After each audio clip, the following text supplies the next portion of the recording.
गोष्ट आहे 15 जून 2018ची. वेळ संध्याकाळचे 6:45 वाजले असतील. रिमझिम पडणारा पाऊस. सुमो गाडीतून आम्ही 11 जण सुक्रेवाडीला चाललो होतो. बदलापूरपासून सुक्रेवाडीला जाण्यासाठी 3.5 ते 4 तास लागतात आणि शक्य होईल तितक्या लवकर आम्हाला तिथे पोहोचायचं होतं. 15 ते 20 मिनिटांनी नानांचे फोन येतच होते. ते एकच बोलायचे, "कुठे आहेत तुम्ही? लवकर या." आम्हाला पण पोचण्याची घाई होतीच. त्यामागे कारणही तसंच होतं. मी, माझ्या 2 लहान बहिणी आणि भाऊ घरी होतो. बाकी सगळे गावी होते. त्या दिवशी दुपारी 4 वाजता मला चुलत भावाने कॉल केला आणि रडत म्हणाला, "दीपे, आपली आत्या गेली गं." त्याचे हे शब्द ऐकून धक्काच बसला, कारण आठवडाभर आधी ती बेशुद्ध पडली म्हणून तिला पुण्यातील YCM हॉस्पिटलमध्ये ॲडमिट केलं. त्यानंतर 5 दिवस तिने डोळे उघडले नसल्याने डॉक्टरांना पण उपचार कसे करावे हे समजत नव्हतं. ती कोमात गेल्यासारखीच होती, कारण ती काही प्रतिसाद देत नव्हती. डॉक्टरांनी मामांना तिच्या आजाराविषयी काही प्रश्न विचारले, पण आत्याला काहीच आजार नव्हता. 4-5 वर्षापूर्वी तिचा अपघात झालेला, तेव्हा तिच्या डोक्याला मार लागला होता आणि तिच्या डोक्याला टाके पडले होते, हे मामांनी त्यांना सांगितले. रिपोर्टमध्ये पण असंच होतं. डोक्यातली शीर तुटल्याने रक्तस्राव चालू होता. आत्या ICUमध्येच होती. त्याच अवस्थेत त्या दिवशी डॉक्टरांनी तिला पूर्ण चेक केलं आणि म्हणाले, "यांच्या डोक्यात ऑपरेशन करावं लागेल. मेंदूमध्ये रक्तस्राव होत असल्याने यांची ही अवस्था झाली आहे.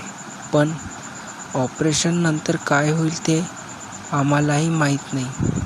त्या तुम्हाला ओळखतील हे ठामपणे सांगू शकत नाही." हे ऐकून तर मामा आणि त्यांची मुलं रडायला लागली. आईची अशी अवस्था बघून कुणाला रडू आवरेल? डॉक्टरांनी सर्वांना विचार करायला थोडा वेळ दिला. शेवटी सगळ्यांचं एकच मत होऊन ऑपरेशनसाठी हो म्हणाले. 14 जून 2018ला म्हणजेच गुरुवारी सकाळी 10 वाजता माझ्या आत्याचं ऑपरेशन सक्सेस झालं. पुढे सगळ्यांना बरं वाटलं, पण माझे नाना आणि काका अजूनही टेन्शनमध्ये होते. डॉक्टरांनी त्या दोघांना सांगितलं की 48 तास काहीच सांगू शकत नाही. 2 दिवस तर गेला आणि रात्री 3ला आत्याचा श्वास वाढला. तो दुपारी 2 पर्यंत तसाच राहिला आणि आश्चर्याची गोष्ट म्हणजे एवढ्या दिवसात तिने एकदाही डोळे उघडले नव्हते. पण शेवटच्या क्षणी डोळ्यातून जीव सोडला होता. तिचे डोळे सुजलेले आणि पांढरे पडले होते. माझ्या ह्याच आत्याचं शेवटचं मुखदर्शन घेण्यासाठी आम्हाला लवकर पोचायचं होतं, कारण तिकडे पण सगळी लोकं आमच्यासाठीच थांबली होती. आम्ही खालापूर एक्सप्रेसने गावी जायला निघालो. 9:15 वाजत नाही तर आम्ही तळेगावला पोचलो. म्हणजेच 2:30 अंतर आम्ही 2:15 तासातच पार केलं होतं. तळेगावनंतर आम्ही चाकणला पोचलो तेव्हा 9:15 झाले होते. चाकण ते सुक्रेवाडी हे अंतर पाऊण किंवा 1 तासात आहे. म्हणजे सुक्रेवाडीला 10:15 वाजेपर्यंत पोचणार होतो हे नक्की होतं, कारण चाकण ते चौफुला सरळ रस्ता लागतो. त्यासाठी कुठेही वळावं लागत नाही. आमची गाडी त्याच रस्त्याने वेगाने पुढे जात होती. नानांना पण सांगितलं की आम्ही थोड्याच वेळात पोहोचू, म्हणून त्यांनी पण तिकडे सगळी तयारी करायला घेतली. गाडीमध्ये आत्याविषयीचं बोलणं चालू होतं. आमच्या शेजारी राहणारे मामा, काका आणि भाऊ पण आमच्यासोबत आले होते. यांचं बोलणं चालू होतं तेच मामा म्हणाले, "आपण अजून पोचलो कसं नाही? इतक्या वेळात तर चौफुला यायला पाहिजे होतं, कारण ते आमच्या गावी खूप वेळा आले होते म्हणून त्यांनी सगळे रस्ते माहीत होते. ड्रायव्हरने तर त्याच रस्त्याने गाडी घेतली होती. मग आम्ही चुकलो कसे? आम्हाला चौफुल्याला जायचं होतं तर आम्ही आळंदी मार्गे गेलो, तेही 3 किलोमीटर पुढे. आधीच उशीर झालेला होता, त्यात ही चूक. आपलं लक्ष बोलण्यात होतं म्हणून आपण रस्ता चुकलो. सगळ्यांना असंच वाटायला. ड्रायव्हरने गाडी मागे घेतली. आम्ही पुन्हा रसिका हॉटेलजवळ आलो. आता तिथे 2च रस्ते होते, एक चौफुल्याला जाणारा आणि दुसरा आळंदीला. आम्ही चौफुला मार्गे निघालो. 20 ते 25 मिनिट झाली, परत तोच रस्ता. दोन्ही बाजूला झुडूप आणि रस्त्याला काळाकट्ट अंधार.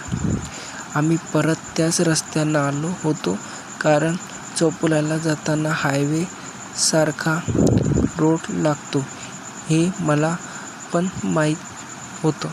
चौफुल्याची ओळख ही तिथे असणाऱ्या हनुमानाच्या मंदिरामुळे होते. ते टेकडीवर आहे. ते मंदिर दिसलं की समजायचं चौफुला आला. पण इथे तर फक्त आणि फक्त झाडी आणि अंधारच होता. आता सगळ्यांना टेन्शन आलं.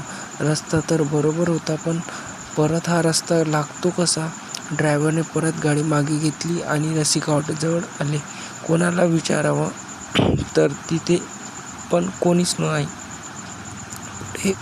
पुढे एक फक्त बोर्ड होता, माहिते पाटीलवाडी. त्या पलीकडे काही नव्हतं. दादाने मोबाईलमधला मॅप चालू केला. रस्ता तर सरळ दाखवत होता. मग चुकतोय कसं? मामा एकच बोलत होते, हाच रस्ता बरोबर आहे, दुसऱ्या रस्त्याला जाऊ नका. तिथे आम्ही 25 मिनिटात पोचणार होतो. तिथे आम्हाला पोचायला आणखी 1-1.5 तास लागणार होता.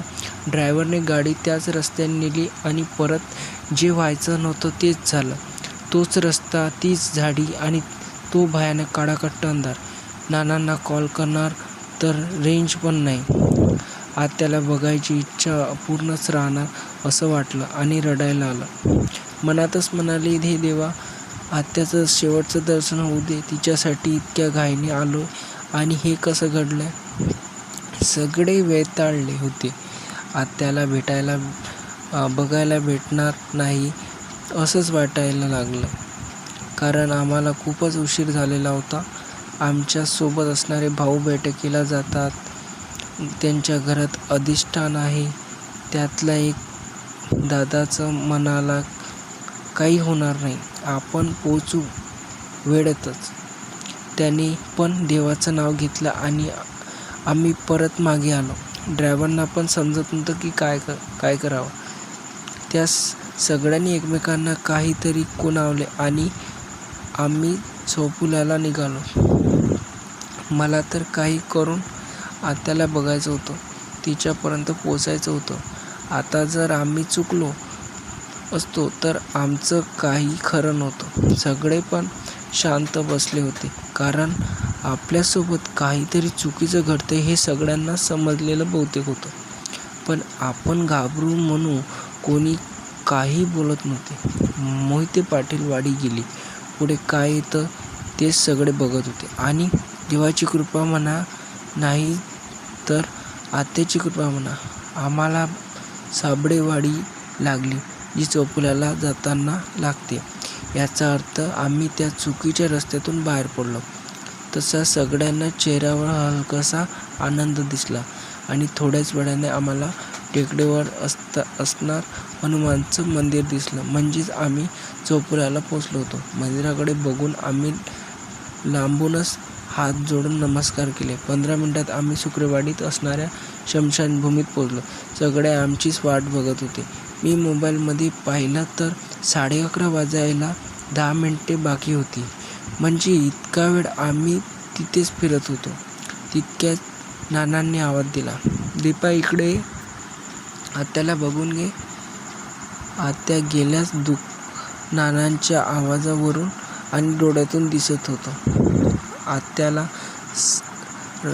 सारणावर ठेवलेली शांत झोपली होती ती. खूप सुंदर नटवलं होतं तिला. तिच्या आयुष्यातला शेवटचा शृंगार होता तो. तिचा तो सुकलेला आणि काळवंटलेला चेहरा बघून रडणं आवरलंच नाही. तिच्या पाया पडून चेहऱ्यावर हात फिरवूनच मी नानाकडे पाहिलं आणि ते म्हणाले, आत्ताच बघून घे, तुझ्या आत्याला परत बघायला मिळणार नाही. आणि ते रडायला लागले.